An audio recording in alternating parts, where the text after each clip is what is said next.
What's up, Mark? We back at him again, man, when they thought it was finna end. Thank y'all for riding with us. Well, you know you forever locked on with your boy Stories with V. At this time, y'all know what I need y'all to do for us. Like, share, comment, I repeat. Hit the subscribe button, hit that hype button. Also, drop us a comment, man. Stay locked in with us on all social media platforms. Kick back, relax. I got some heat coming y'all way. Let's get them, let's go. What's up, Mark? We back at him again, man. Kicking it off from the top. V-Prime story time, so we had to get it done on the fly. By any means necessary, man, we will get this content out. So now, Baltimore to New Jersey, man, the connection. So boom, we got my little man Jig. So now Jig, this is the wild thing about Jig, y'all. He already had came from a bloodline full of outstanding members, and I'm talking about, it's rare that you get a dude who his bloodline dates back to his great-great-grandfather, and all of them were outstanding members. So now, going back to great-great-grandpa, he had locked in with some Jewish dudes back in the day. Now, during that time, you know it was kind of unlikely for one and two to kind of do business together. But if you was an honorable man, especially when you was dealing with more so the underworld, you was more so embraced by anybody. So now, as long as you were honorable, so boom. Once his great-grandfather had got to connect with the Jewish dude and they locked in, it was like, man, it was ball game. It was all she wrote. They never, ever needed, on everything I love, they never needed another connect from that day. And the crazy part is just how Jig father's father was in the life. That's the same way that the connect was. The great-great-grandfather had passed it down to his son, and so forth and so on. So now, by the time Jig coming outside, he about 17, 18 years old. He's coming up under the mentorship of his father. Now, mind you, is that cool? Absolutely not. But with the bloodline that he coming from, who better to school you and teach you the game than somebody that genuinely love you? Somebody that's going to really make sure that I got your best interests at heart. So now, his grandfather and his father, they schooling him. They teach, listen, this is how you do this. Stay away from these type of guys. This is how you run an organization. This is how you supposed to act when you the head. This is the chain of command, so forth and so on. So he really was a well-polished young man because he was well-groomed. And he was groomed by people that had his best interests at heart. I'm going to keep saying that because a lot of dudes today, they get bored up by guys that's just, you're beneficial to me. I really don't care what happened to you as long as my money not affected. I don't care if you get locked up as long as you made my re-up. I don't care if you got a bounty on your head as long as it's not going to be tied to me. These are the type of people that, quote unquote, are the OGs around the way. But, like I say, they don't care for you. So now, Jig come outside and his father really ain't showing no love. He gave him opportunity and he gave him a good name, but he didn't just give him a position in the organization. He had to start off at the bottom of the totem pole. So he started off nickel and diamond and he started to slowly work his way up until he gets to the point to where as though he buying quarters, half holes, and O's, to the point to where as though now I want to hire people on my count. I want to have my own roster. The goal for every hustler is to be able to kick back, relax, answer the phone, drop out the product, and wait for all the money to come back. No real boss wants to have to stand out down the corner and go hand in hand every day because it's like, I'm at the bottom of the totem pole. I can't really do what I want to do and move around like I want to because I always got to attend to the block for me to be able to make my money to do what I like to do. So now, boom.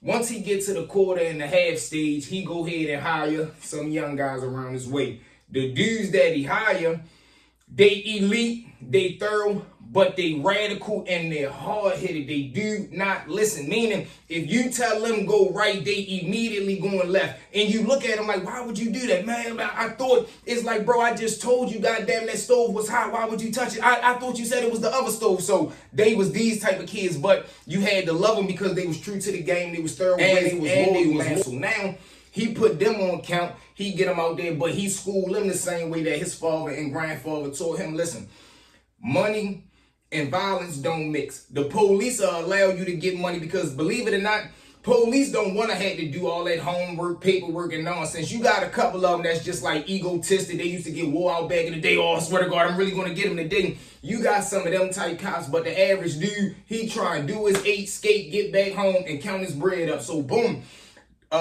Jig used to tell them, like, listen, man, don't be doing dumb shit, bringing attention to the block. Either get money or don't fuck with me and continue to do the wicked and wild shit. And it's only going to be a matter of time before y'all calling, asking for bail money, or I'm going to have to be putting up some money to get you little niggas buried. That's the only way that y'all hit it down. And he kept it real with him the same way that his father and grandfather always kept it real with them.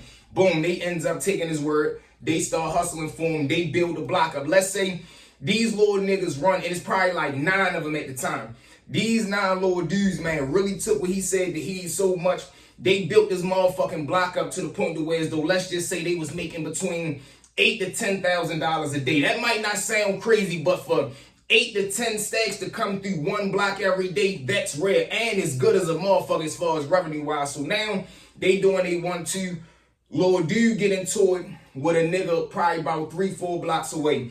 What it was about, nobody really got to the bottom of it, but whatever the case may be, they got tension. Boom.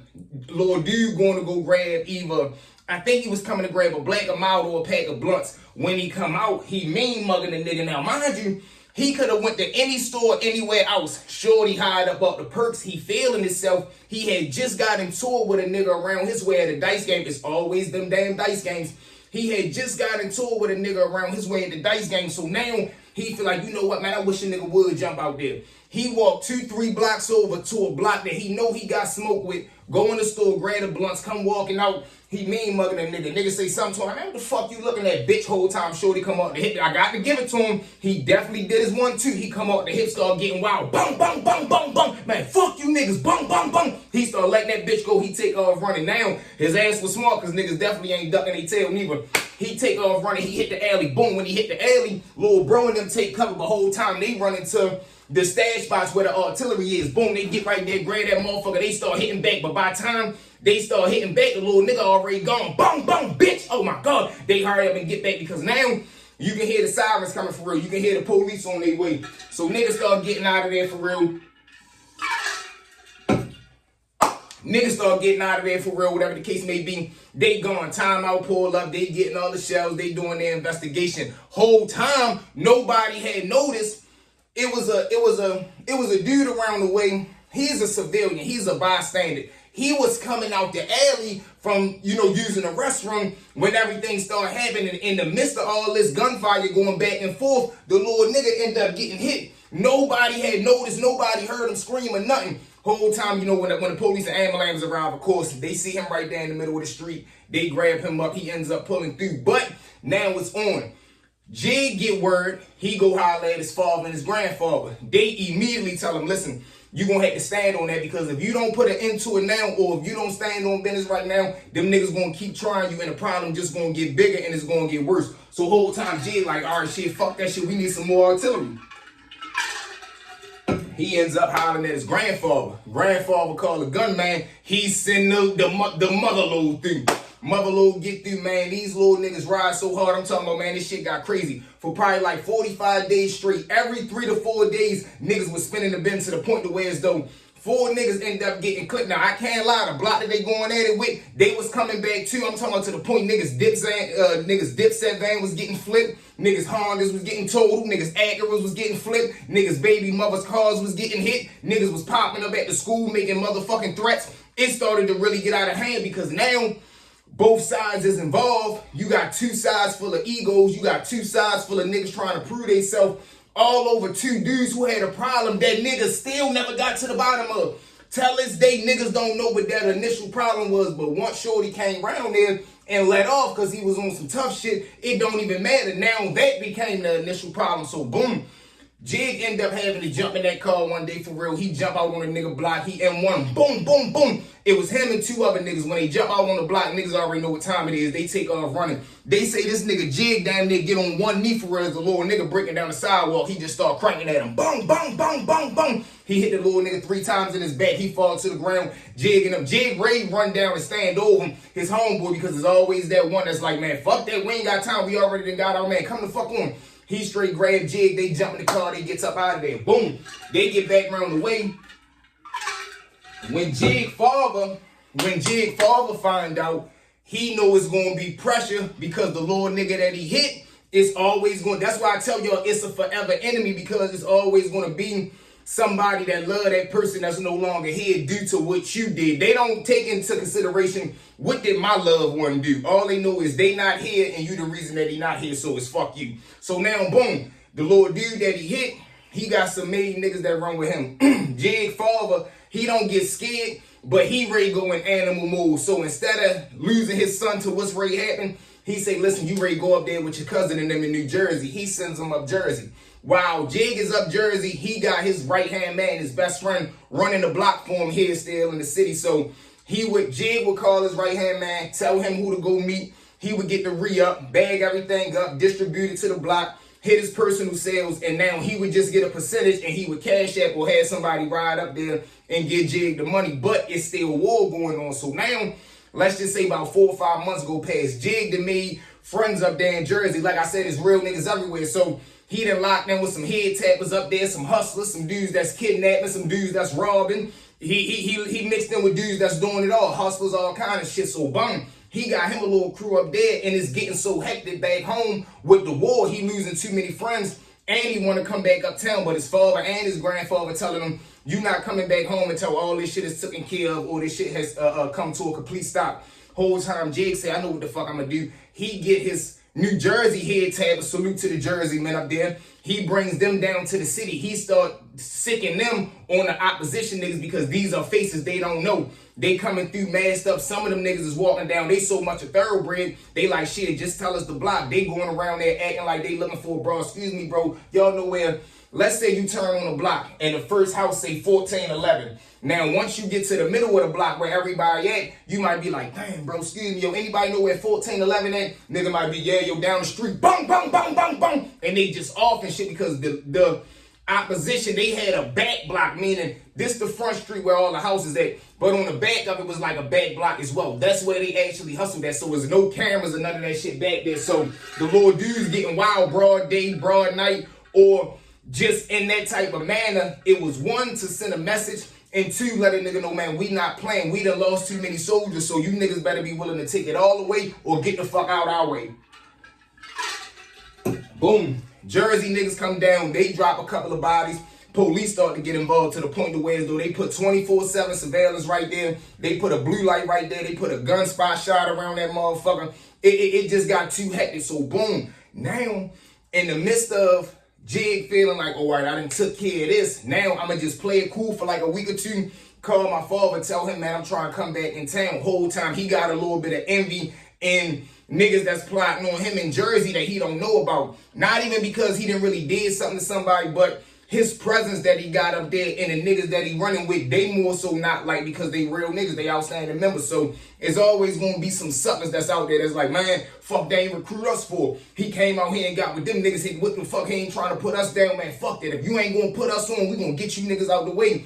Then you got the niggas that's gangsters. They like, shit, we can go ahead and go with the gunplay. Then you got the niggas that suckers like, shit, I'm going to pay for something to happen to them niggas, or I'm going to call the police on them motherfuckers. Yes, you got street niggas who game plan is, I will call the police to get rid of them niggas. And their reasoning is, I'm not sending nobody to jail. I'm getting rid of the competition. They not my friend, they my enemy. So I don't care what happened to my enemy. And that's how niggas try to get that slick shit off with doing, you know, shit that's against the code. So boom.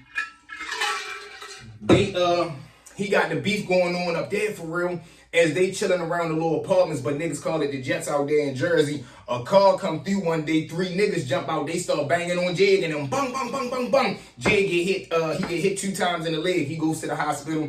He pulled through, get patched up. The real top members out there in Jersey, they get word who the fuck did it in less than 48 hours. The 2 shooters was no longer here. But in the midst of this going back and forth, word then got out, or somehow, some way, they causing too much riffraff between Baltimore and motherfucking Jersey. The state police of Jersey was ready to pick up the case. The feds came in and told them stand down. Feds ended up picking up the case. They put Jig and them under investigation. Jig then made it back into the city, but now it's like my New Jersey niggas that I was fucking with up here, they coming down too because we all a family, nigga. We done shed blood together, nigga. We done slung down together, shit. We cool. But they don't know the feds is investigating them to the point to where as though they go under investigation for about 11 months, almost a year, but they still doing all the activities, robbing niggas, snapping niggas, extorting niggas, hustling, trafficking shit from Jersey to Baltimore, Baltimore to Jersey, because it's like, that's the connection, that's the turnpike for real. So boom, after 11-month indictment, 11-month investigation, one of the little niggas in the case get into it with a dude over a bro. He ends up trying to punish him. He hit him like 4 times. The nigga don't die. He ends up getting talked to by homicide. He tell homicide who did it because they telling him, listen, we already got the niggas under investigation. And we know what you be doing too out here selling drugs. So you better corroborate what we saying or your ass gonna be charged too. He ends up full and he tell, they ends up They ends up dropping the hammer on Jig and them, grabbing everybody up. A couple of niggas fold on the case telling that, you know, this person do this. Jig came up here doing that, but a lot of the guys stood tall. And crazily, Jig, his father had passed away. His grandfather was still alive. While he was going through all this, once he got his time, he got life plus a couple of numbers. But his grandfather had came to visit him because nigga hollered at Jig and he said this would keep a nigga going every day.